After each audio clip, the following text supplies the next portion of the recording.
Hello, hello. 1, 2. Cut. Okay. Do you tell us 1, 2, 3? Here we go. Thank you so much.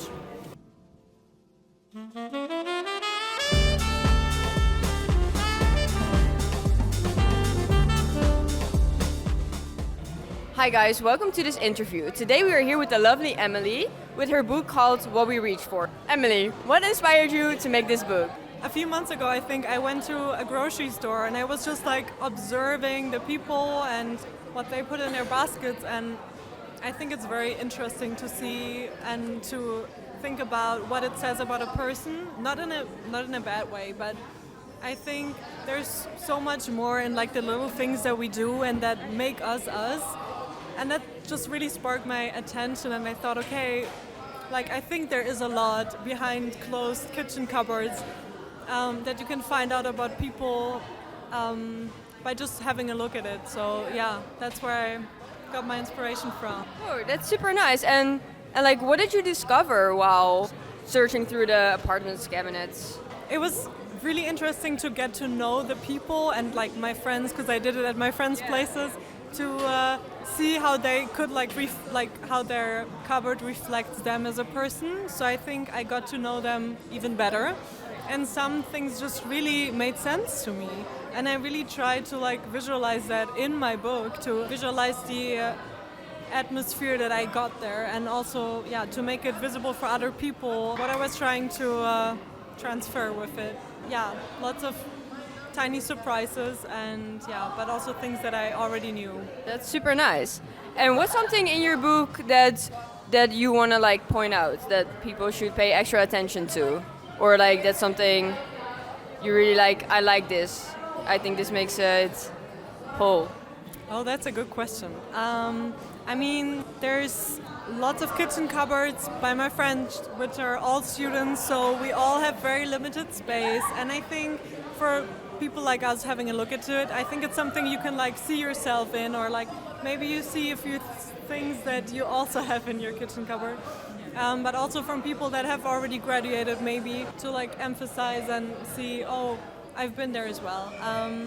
But I think what I would like to point out with this book is to just live consciously and to pay attention to the small little details that make us us, and I think that's what makes life special, and that's why I want to start with like living and making. So for me it's a very personal project, and I'm happy that I could realize it, and yeah.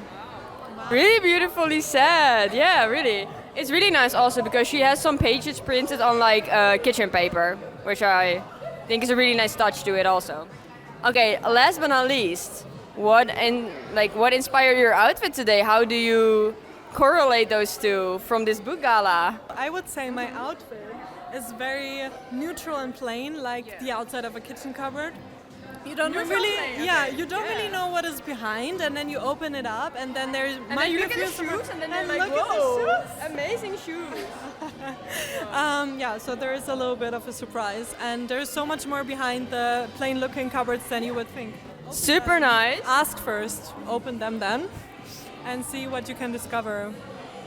That is so true. And this was Emily with her book, What We Reach For. Thank you guys for listening, and see you in the next one. Bye.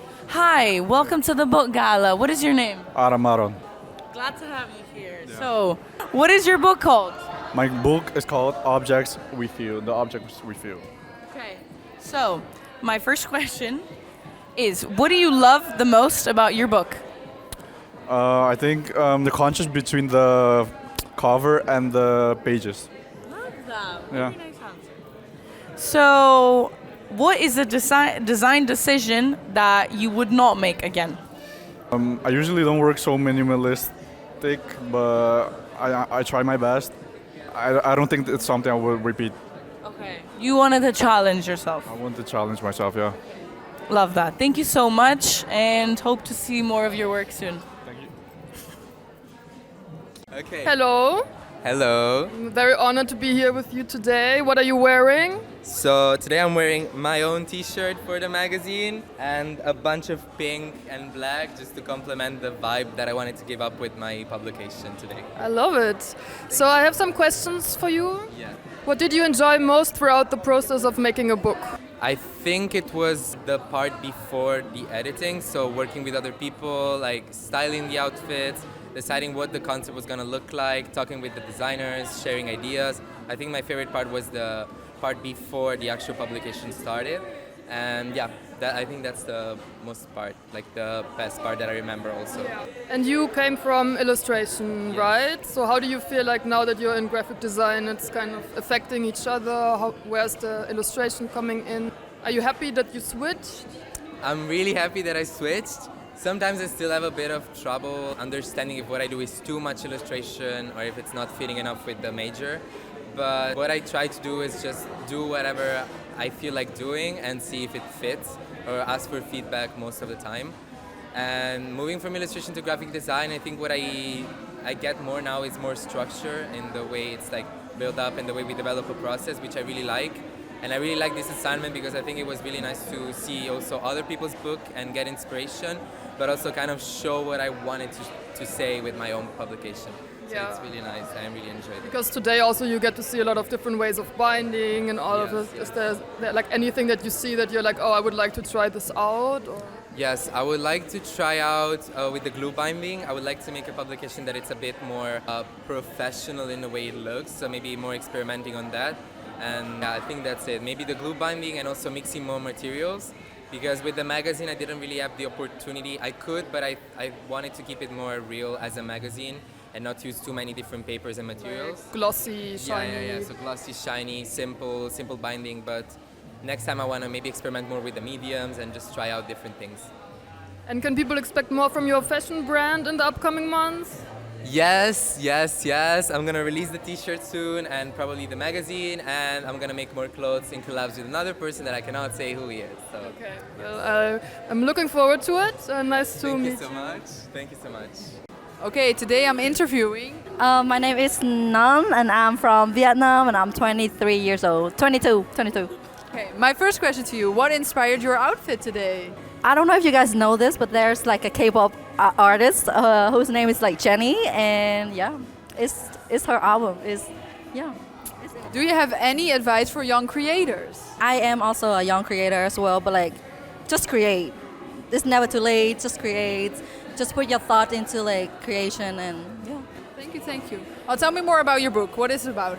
Well, my book is named Nocturne Fear, and it's about phobia. It's discovered a lot about phobias and the kind of like types of phobia that you got.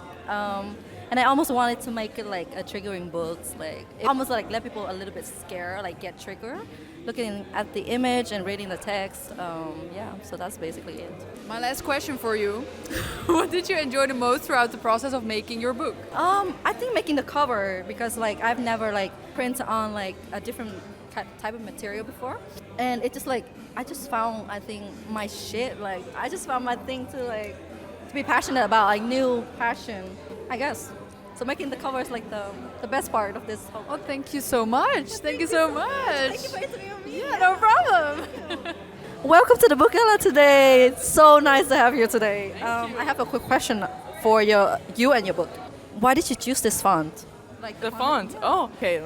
Do I need to show you the font real quick? I chose a serif font. All right. Because, I mean, it's poetry. So I feel like serif carries more emotion in the font. Okay. Than like sans serif. I used it for, I used two different typefaces. Oh, shit. Sans serif in my intro because it needs to be like different from the poets. Like it's not a part of the poetry. So we need to have like the little change there. Yeah, no, I chose sans serif. I forgot the name. Loki forgot the name. Oh my god. You're colorful. My color phone. Yeah. That is I'm there, I think. also in sans serif. Okay.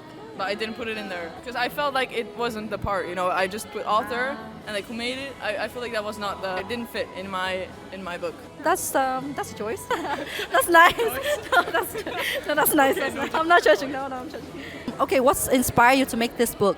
Well, I really didn't know, like when this started, I didn't know what to make my book about. But then I like to write about like my feelings, like more in a journal. And so I took from my journal and made my like the entries into poetry. So that's like kind of what inspired me to write this poetry book. Oh, wow. Yeah. Oh, that's so nice. So It's very interesting. That's why you bind it like very carefully with like leather. Yes, Like- and it's also that's why it's like really enclosed like this. Like you have to like go through some trouble to open it as well, because it's more like deep thoughts, personal stuff. Oh, that's amazing. What is a design decision that you would not make again? Almost everything. I'm so. What do you mean? I love it. I love it, but I mean. Binding to the leather, binding 3 signatures. I had to make some changes as well, like as in thread-wise, because I used really thick thread in the beginning. That was like a huge mistake because my paper was too thin. So I already made some changes. But I don't know. I guess I also like to experiment more, as in like just use different materials another time. So yeah. Okay, all right. Well, interesting. Well, thank you. Thank you for answering my question. Yes. Hi, welcome to the Book Gala. What is your name? Almira. I'm very glad to have you here. So, first of all, what is the name of your book? My book is called Melastarikan, Preserving the Javanese Language. Perfect. Okay, so my first question is, what do you love the most about your book? I think I love that I tried to experiment. I did laser cutting in the pages, and that was a risky decision, but I think that I like that I tried to do something different. Perfect. And on the other hand, what is a design decision that you would not make again? Arguably the laser cutting. No, I think that I would maybe try and do a hardcover because I think that it just feels a little bit more polished, and I think that the idea of like preserving the book and having a hardcover also fits nicely together. Very nicely said. Thank you so much. Hope to see more of your work. Thank you, thank you. Who do I give this to? Who do I give this to? Hello. Hi. Okay. So, Rosa. Yes. Are you proud being here today? Yes. In the end, I am. It was a journey, but it's good. Yeah. What is like the memory you have of like finding the theme of your book, like as things were like slowly starting to get going? So I was so unsure in the beginning. I had 3 themes I liked a lot. And at the beginning I already knew nostalgia was the one I wanted to go for. But a lot of other people had that in mind. So I was like, do I want to do something different? But I felt good for this theme for my book. And I already had in mind to use pictures of my own and pictures of my grandparents. And I really wanted to do something with that. Yeah, actually it was a nice process getting started on the pictures and finding them, and then doing some research in general, and yeah, it was good. I can imagine that it was a long process, and I feel like a big part of those processes is like uncertainty and also maybe like self-doubts here and then. From your perspective, what is there like something you would suggest or like any kind of advice that you would like to share with people who deal with self-doubt? So in the beginning of making a book, just start like putting a lot of pages in InDesign or whatever you want to work with, and just put your pictures or your text and just change like hundreds of times and see what you like the best, and then at some point they will get together, then print earlier on, not only in the like last week, because then you can really see what you want to change. Like my font is pretty big, and now I'm thinking, oh, I should have done it maybe smaller, but yeah, you can change that after your first print. Maybe you will print 10 times. I printed like 2 or 3 times, but yeah, and then with the cover, also experiment a bit. Maybe just with cheaper paper and like some leftover materials, but yeah, it's okay.